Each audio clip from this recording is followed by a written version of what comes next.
Hi guys, welcome to our channel Desi Nomadic Notes. I hope that you all are having an amazing day.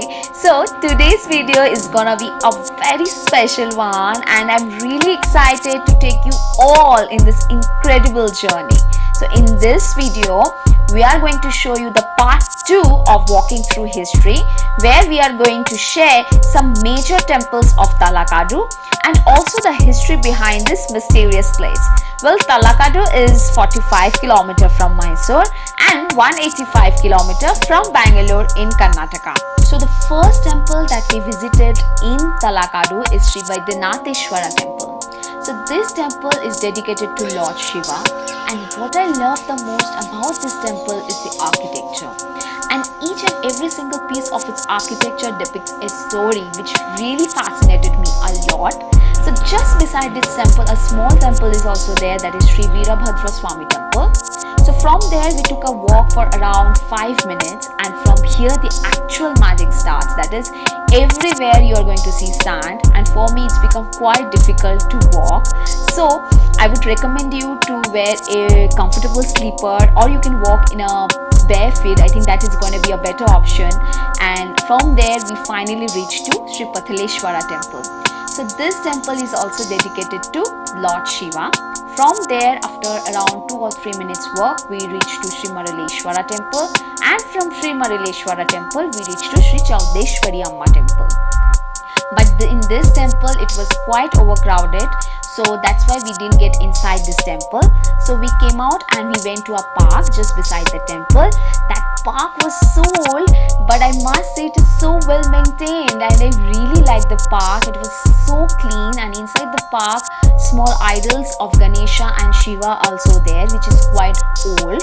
And from there around we took a walk for around 2 or 3 minutes and we reached to Sri Kirtanarayana temple. So this temple is dedicated to Lord Vishnu, and what I love the most again about this temple is the architecture. I just love this temple. So from there we went to Kaveri river, and there we spent some peaceful time. So I hope that you are really going to love this video. So stay tuned and watch the video.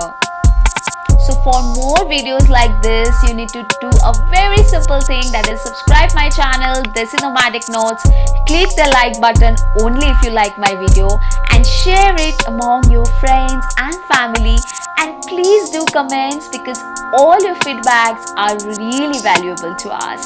And one more thing, if you have missed the first part of this video, the link is given in the description box, so go and check it.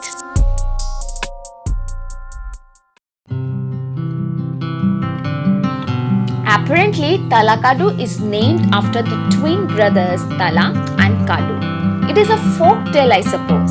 So Tala and Kadu were hunters, and one day they both set out in the forest for hunting, and they came across a tree which was being worshipped by elephants. Curious to see animals worshipping a tree, they decided to cut it. But then the tree starts to bleed, and then the twin brother realized their grave mistake. They started to address the wounds with fruits and leaves from the tree. But at the very moment, the tree turned out to be the Lord Shiva, and the elephants were Rishi. So Shiva gives darshan to all, and everybody attains moksha, and the place gets its name after the twin brothers. And the temple at the place of this tree is now called Sri Vaidyanatheshwara temple.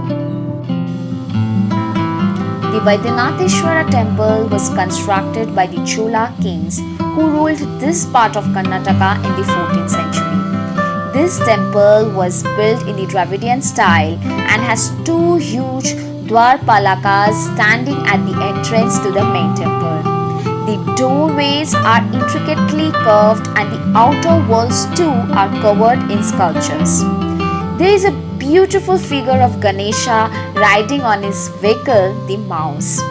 There is also a statue of Nandi installed at the entrance. The walls are covered by the depiction of various forms of Shiva and Vishnu.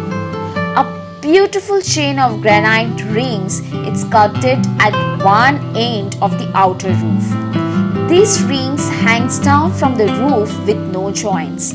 It is a magnificent piece of workmanship when the artisan has nothing but a chisel and hammer.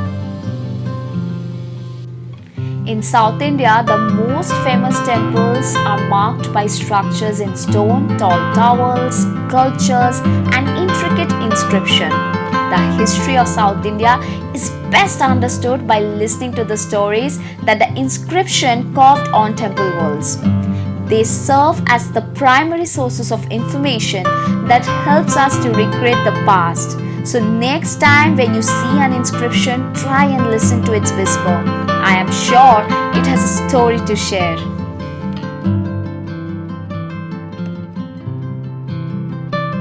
In 17th century, Tirumala Raja, sometimes called Sri Rangaraya, the representative of the Vijayanagar family at Srirangapatna, being afflicted with an incurable disease. And then he went to Sri Vaidyanatheshwara temple to offer prayers and ask for good health. Meanwhile, he hands over the responsibilities to his wife Alamela Amma. She takes care of the Srirangapatna government, guards the prized possession of the temple, the jewels of the Lord. Hearing that her husband is almost in the brink of death, she decided to pay him a visit. Raja Wadiyar of Mysore, who has been having an eye on the jewels under the possession of Alamela Amma, looks at this as the right opportunity to seize them. He sends an army to abduct the jewels.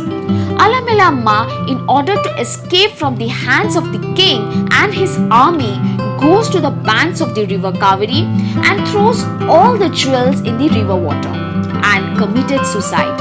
And before committed suicide, she uttered a curse. Talakada maralagale, Malange modavagale, Mysuru Maharajurige makkalagade hogale. So the meaning of the curse is, may Talakadu filled with sand, Malangi be a whirlpool, and let the Mysuru Raja never have an ahaya.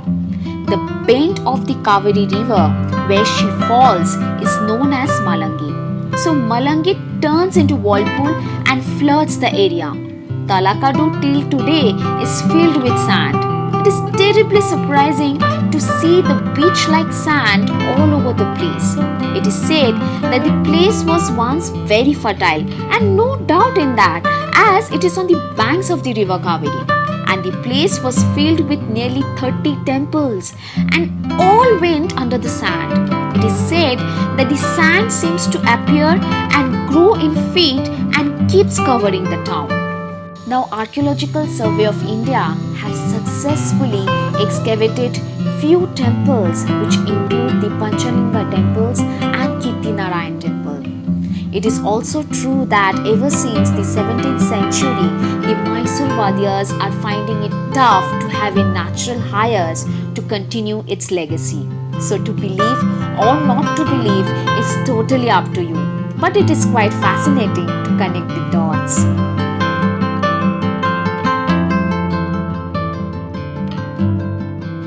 The Pathaleshwara temple is dedicated to a form of Lord Shiva, and it is brown in color. It is one of the Panchalingams, and it is excavated from the sand dunes by the Archaeological Survey of India. They are around 20 to 30 feet deep in the sand dunes.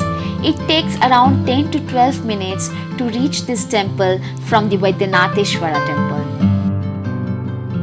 So if you like our videos, please consider to give it a like and subscribe my channel, that is Desi Nomadic Notes, and do comments in the comment section because all your comments are very much valuable to us. So we will meet very soon in our next video. Till then,